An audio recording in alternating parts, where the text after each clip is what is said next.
We begin tonight with an exclusive NBC Miami investigation that takes us out of this country to expose the people behind fake lottery scams. One South Florida widow lost hundreds, that's right, hundreds of thousands of dollars.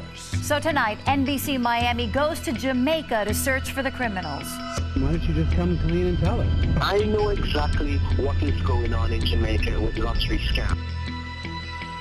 Good evening, everyone. I'm Jackie Nesprong. And I'm Kevin Cork. It seems hard to believe anyone would fall for this scam. Someone from a foreign country claims you've won millions, but first, you must pay steep fees before you get the winnings. Unfortunately, the lure of big money is just too much for some to resist. NBC Miami's Jeff Burnside is back in the U.S. now safely and joins us now with what he found on the island. Jeff? In an exclusive interview, Jamaica's top organized crime fighter says unscrupulous employees of legitimate telemarketing centers, including at least one here in Miami, sell lists of phone numbers to the scammers who then target the elderly. American police often do almost nothing to pursue the bad guys, so we went looking for Mary's money. Our search will take us deep into the dark streets of Kingston, winding treacherous mountain roads, through chaotic Montego Bay, far from tourist areas, to the Jamaica that never seems to get in the travel brochures. Have you seen him? We're trying to find this guy. Does he look familiar? But our story begins in this Broward courthouse hallway, where Mary Kubalak of Pembroke Pines is judged to be incapacitated for believing she'd won a $7 million Jamaican lottery. I could not convince her. Nobody could convince her. She still believes it. Yeah, I suppose.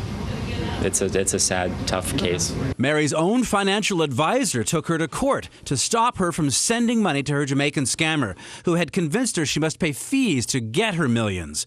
Over the months, she wired thousands of dollars time and again until she sent more than $370,000 to this man, Chris Andre Dehaney, according to documents and sources. We used Mary's phone records to call the scammer last summer.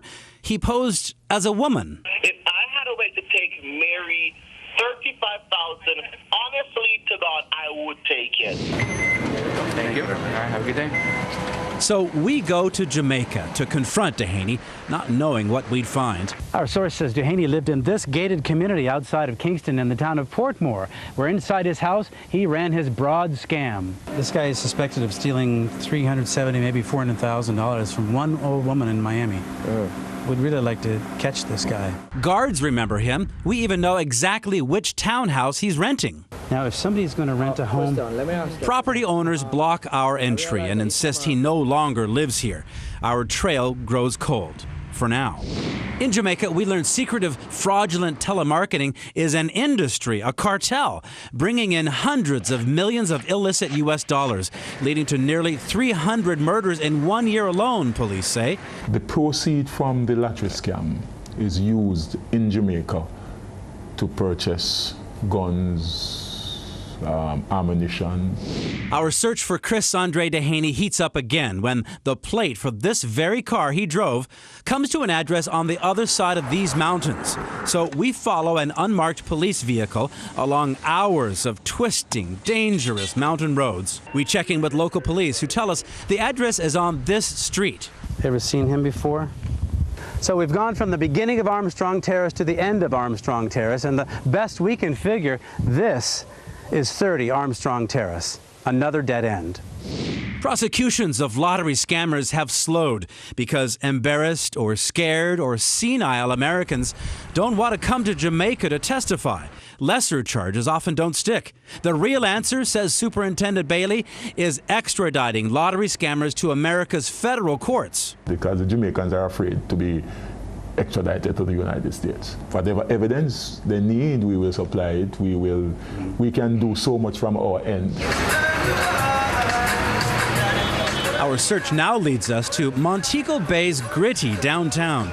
Dehaney used to work here at Maxey's department store, but co-workers have no new address for him. We learned this neighborhood is where lottery scammers like to live. The Stone Crusher Gang, they're called.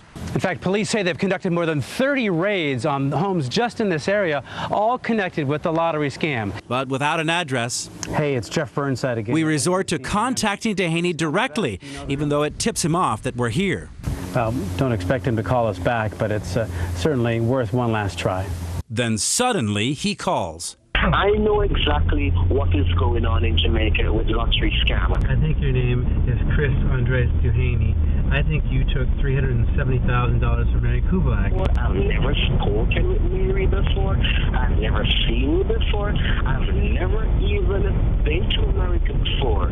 I don't know what you're talking about. I'm just wasting my time here with you. His words are vulgar and taunting. He implies he'll shoot me between the eyes. Why don't we come to your doorstep? If you want to deny all this at the time, then that'll be your opportunity. He agrees to meet us in 6 hours in Kingston. Jamaicans are very proud of their island nation, but the lottery scam industry is embarrassing them, too. As a proud Jamaican man, does it make you a little angry that this is happening in your country? Yes, it does, and I mean, our image is affected significantly by that. I mean, you dial a number in the United States and the 1876 number comes up, and the question is it one of these scams? But at the same time, we believe that the citizens of America, unfortunately, are too, should I use the term, gullible. We are to meet in Tivoli Garden, a slum. Even our cab driver was eager to leave. This is the address he sent us to, 2222 Tivoli Garden. It's a housing project. It doesn't look like it's a genuine address. In the end, the shadowy world of organized crime in Jamaica kept a cover on Chris Andre Duhaney. We learned Duhaney avoided prosecution after stealing $3 million from other Americans in the lottery scam, a main player he's called. A woman said the scammers stole her. And when we show our stories to Superintendent Bailey, he makes this startling pledge. We are going to find him wherever he is. We will use everything that we have in our powers to find him, and we will prosecute him. And we'll let you know when they do that. U.S. authorities have not followed through on a pledge to extradite more Jamaican scammers. Pembroke Pines police opened a case on Mary's money, but never got very far. Thanks to David Treese, that financial advisor, Mary no longer has access to her own money and has enough to live on. Jeff Burnside, NBC Miami. All right, Jeff, thank you very much. Very interesting piece, because as he pointed out early in that piece, you wouldn't